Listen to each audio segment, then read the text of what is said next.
Good YouTube, Quinn Wade coming to you with that instant basketball analysis on Analysis Playground on YouTube, exclusively on there forever. And we're gonna talk about how them Pistons win again. They close to win number 50, one game away. They won 130 to 117. Pistons are 49 and 19 and 23 and 11 on the road. The Wizards are now 16 and 52 and 11 and 24 at home. Season series lead is 2-1 because the Pistons did lose a game to the Wizards. They play again 2 days from now, and that will be their final meeting since the Wizards won't be making the play in or the playoffs, and the Pistons will be. So they'll see each other next season. 32 to 32 by the end of the first quarter. Wizards lost the second quarter 31 to 25, the third quarter 37 to 26, but they did win the fourth quarter 34 to 30. But by then the lead was so high that they wasn't going to be able to come back and win it anyway, although they did put up a good scoring and good game in the fourth. Tobias Harris, he played 27 minutes. He ended up getting 12 points. He went 4 of 11 from the field, 0 of 2 from 3 shooting, and went 4 of 4 from the free throw line. He was taking his time, to get the shots that he wanted. He was getting good looks throughout this one, just missed a couple of them more than he probably wanted to. But you never know until it leaves your fingers. 5 rebounds, 6 assists, no turnovers. He had 2 blocks. 2 blocks actually was the most on the team, and it came from him. You don't really expect that, but he's capable of doing it. He has good size and good, a good enough wingspan to catch you.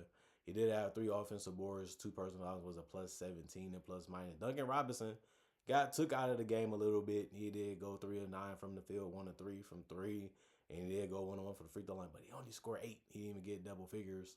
He did play 26 minutes though. He had 3 rebounds, 3 assists, no turnovers, no personal fouls, and he was a plus 11 and plus minus. And then Jalen Duren was really good at attacking that basket and getting whatever he wanted in this one throughout the entire game. So he finished with 36 points in 31 minutes. He went 13 to 17 from the field, not really missing that much. And then on top of that, he went 10 of 11 from the free throw line. So he was still getting there, and he was basically making all of them when he was there. So that's always a great thing to see. Then he finished with 12 rebounds, so that's a double-double. On top of that, then he had 2 assists, 1 turnover, and a block. 4 offensive rebounds, 2 personal fouls, and was a plus 15 and plus minus. This is why he's an all-NBA player, possibly. This is why he was an all-star, because he can dominate the paint like he did in this one. And then Cade Cunningham, he played 5 minutes. That was one of the worst things to see today, was that he didn't play that much, and he was out early. But he did have 6 points before he went out. He also went 2 of 3 from the field. He missed his only 3. He ended up getting 2 of 2 going from the free throw line. He also had 2 rebounds, 1 turnover, and a steal, 1 personal foul, and was a 0 and plus minus.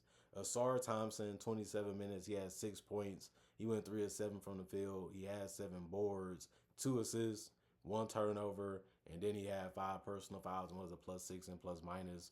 The foul trouble was because he kept reaching and touching and gripping you too much, and that can cause a lot of calls to be called against you on the defensive end. Paul Reed, he ended up playing 13 minutes. He had 10 points. He went 4 or 5 from the field, 2 or 4 from the free throw line. He just gave them that extra physicality in the paint when he could. And he did have 4 rebounds, 1 assist, no turnovers, 3 offensive boards. Out of the 4, 1 personal foul.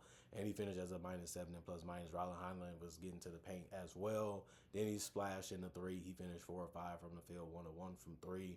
Shot 2 of 2 from the free throw line, had 5 boards, which ended up being the most off the bench. He also had 1 turnover and 3 steals. The 3 steals ended up being the most off the bench and on the team tonight. And then he had 3 personal fouls and was a plus 1 and plus minus. 3 personal fouls is a lot though in 15 minutes. And then Javonte Green, he played 5 minutes. He ended up going 1 of 5 from the field and 1 of 3 from the 3-point line. So he only scored 3 points since that was his only make. He did have 2 rebounds and no turnovers, 1 personal foul, and was a plus 2 and plus minus.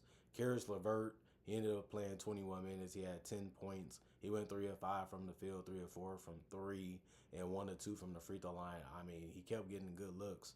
It was just good that he took them and was able to make them. Sometimes he can be a little shaky from the 3-point line. He did have 3 rebounds and 3 assists. He also had 2 turnovers and a steal, 1 personal foul, and was a minus 6 and plus minus. Kevin Herter, 22 minutes, he had 4 points. He went 2 of 7 from the field. He did go 0 of 5 from three, which was a lot of his misses, if not all of them, really. But the problem with him also was that was open. So you would want him to make those, and obviously they traded for him because they feel like he can make them for them. Hasn't really shot it terrible. Hasn't really shot it that great. So we'll see how this ends up going with them trying him out this year. He did have 4 rebounds and 3 assists and a turnover. He also had 1 offensive rebound, 2 personal fouls, and was a plus 11 and plus minus. Sasser kept getting wide open looks as well from three mainly. He finished 3 of 6 from three. He did miss his only 2-pointer, so he finished 3 of 7 from the field, but he had 9 points. He did get 1 rebound, 4 assists, but he also had 4 turnovers, so it kind of neutraled him out in this one besides the spacing that he was giving him. He did have 1 steal. He also had 5 personal fouls and was a plus 5 and plus minus. I mean, to get almost fouled out in 25 minutes means you was getting beat off the dribble way too much and being too reachy. And then Dennis Jenkins, 21 minutes, he had 15 points. He went 4 of 9 from the field, 2 of 2 from three, and 5 of 6 from the free throw line. He did have 2 rebounds. He also did have 7 assists. The 7 assists ended up being the most on the team. He also had 1 turnover, 2 steals, and a block. He just had his head up and just kept trying to make the right play on both ends of the court. And he just seen what was open, and he took advantage of those shots that he was able to get, and he was able to keep the ball moving when he didn't see anything that he liked, or he was just running the play the right way and got the result of getting the assist or the basket for it. And then he finished as a plus 10 and plus minus. And then you look at the Wizards. It seemed like this would be a game that they should be able to win, but it just got away from them in that second quarter. And after that, they just couldn't really get back in it. Anthony Gill, 16 minutes, 2 points. He went 1 of 2 from the field. He had 1 rebound, 1 assist, 2 turnovers, and still in the block. He also had 1 offensive board, and he did foul out in this one. They didn't get much from him because he only played 16 minutes, and some of the things he was doing was a positive sign that he could have a good game, but the foul just was too much for him. Justin Champagnie, he ended up playing 29 minutes. He had 18 points. He went 6 of 11 from the field, 2 of 4 from three, and 4 of 4 from the free throw line. He was using that length and that athleticism to get to where he wanted to on the court. And you have to be happy that he knocked down a couple threes. He also had the most rebounds on the team, which was 9. And he had 2 assists, 1 turnover in the block, 2 offensive boards, 3 personal fouls, and was a minus 9. And plus minus, Carlton Bub Carrington was relying a lot on his jump shot, and that can open some things up for you.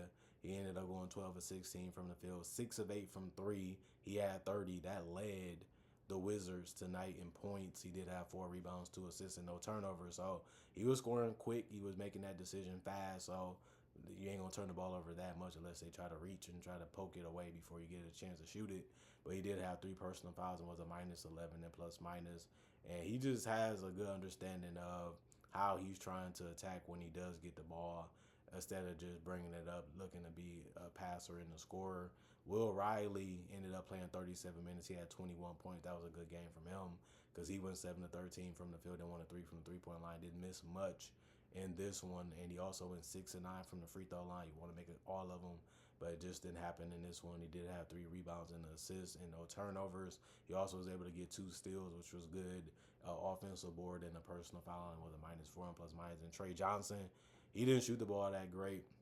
A lot of mid-ranges and drives that didn't work the way that you would like if you was Trey Johnson, of course, because he went 3 of 12 from the field and 1 of 4 from three. He did go 4 of 4 from the free throw line. That was the best thing he did. Besides getting 4 boards, he did have 1 assist, 2 turnovers, 4 personal fouls, and was a minus 18 and plus minus and 11 points. He just happy he got in double figures, but just the way he went about it, that didn't really help the team win the game, though. And then Jaden Hardy has been a good scorer for them. Didn't shoot the ball amazing, but he didn't shoot it terrible either. 32 minutes most off the bench, 15 shots the most off the bench. And he went 6 of 15, 4 of 9 from three for 16 points. And he had 2 rebounds, 2 assists, 2 turnovers, 2 steals, and a block. And 3 personal fouls and was a minus 12 and plus minus. He's still in trial mode, so still got to go out there and prove that he deserves to be in the NBA. Still got to go out there and prove that he's one of the better guards coming off the bench. And I feel like they're giving him a chance. They give him the opportunity, and if he can have more performance like this or even better, it'll help him have a good chance of getting a contract extension possibly for this team or another one. Jameer Watkins, 18 minutes, 3 points. He missed 2-pointer, but made a three, so he finished with 3 points in the game. He also had 2 rebounds, 4 assists, 3 turnovers, 2 steals and a block, 2 personal fouls. It was a -1 and plus minus. Just keep the ball moving if you don't have a good look. And he was able to do that, and he has been doing that the last couple months. So he's understanding what he's good at, and you're just happy that he was able to defend a little bit and make some things come up that happened by him putting a little bit of effort and trying. Obviously, that can come with fouls. Obviously, that can come when you're getting burnt a little bit, but sometimes you just try because it's in your instincts. And then Sharif Cooper still using that speed and quickness. In those 27 minutes, he had 7 points because he went 3 of 8 from the field and 1 of 5 from three. I know he said they open, they good looks, but if you settle, sometimes you can have bad performances in shooting the basketball. I wouldn't say this night was terrible, but it was okay night for him scoring. Picked it up a little bit with the assists. He had 6 of them. Finding guys early, getting into offense early can result to that. He also had 2 turnovers, 6 boards. That's a lot for him. He also had 2 offensive rebounds. 1 personal foul, was a -7 and plus minus. And then Tristan gave you a 9, and he went 4 of 8 from the field because he scored around the basket. Then he missed all of his threes. He finished 0 of 3 from the 3-point line and 1 of 2 from the free throw line. He had 4 rebounds, 1 assist, 1 turnover, and a block.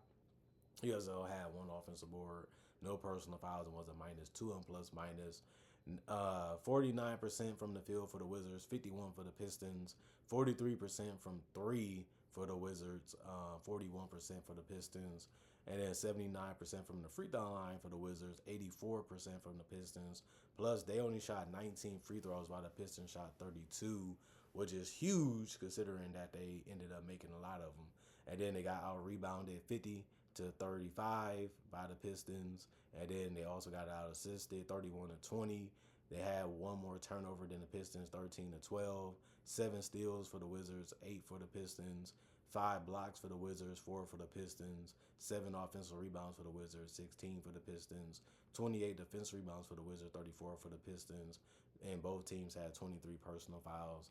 But at the end of the day, the Pistons shot way more free throws and made that a better percentage. On top of that, if you want me to be honest about this game, the Wizards didn't do too much well but score. But it didn't matter because they couldn't really slow down or stop the Pistons at anything that they was really trying to do. And then they couldn't stay in front of them. They couldn't really be as physical as they wanted to because the whistle was going in favor of the Pistons a lot because of how they like to attack and how they like to play. They like to be physical. They like to blow past you. They like to attack the rim. And if you're not going to be able to protect it, if you're not going to be able to make things a little bit more difficult, you're going to be in for a tough game. And they didn't even have Cade for a lot of this game, and the offense just kept going and going and piling up on the Wizards, and the game was just over after a while, and it was just everybody waiting to see when that buzzer rang to see how much they was going to win by. And that's sad to say, but that's just the type of night that the Wizards had on the defensive end, and that's what they ended up doing. They kept making a lot of mistakes, and they're a young team, so you expect that. But a lot of this could have been avoided. A lot of this could have been done better by them, and you just got to watch the tape. You just got to tell them what they did wrong. You got to show them what they did wrong, and hopefully they can come out and do it better. Some people are going to say, I didn't want the Wizards to win anyway because obviously you want them to be tanking, especially with their record and how it is right now. There ain't really nothing much to have hope for, but they're going to be playing not too long from now, so we'll see how that game ends up going, and if the Pistons can get another win, because win number 50 is a goal. You definitely want to be a 50-plus win team if you can be, especially when you haven't done it yet. And it sucks that Cade might not be there to see it when it comes to helping them win, but win is a win, and you still want to get it done. So I still think the Pistons should be able to win that game, and they still should be able to get it done, but we'll see if they do. So it'll still be an interesting and fun watch because the Wizards, they can throw up some shots, and they got some guys that can get hot and some guys that can really step up, and we'll see if they do and answer the call and answer the challenge to get the win, possibly against the Pistons in the next 2 days. Comment, like, subscribe, share it, the notification bell to get the analysis when it first comes out. Y'all stay blessed up. Y'all stay good. Peace. And I'll see y'all later today, hopefully with more analysis.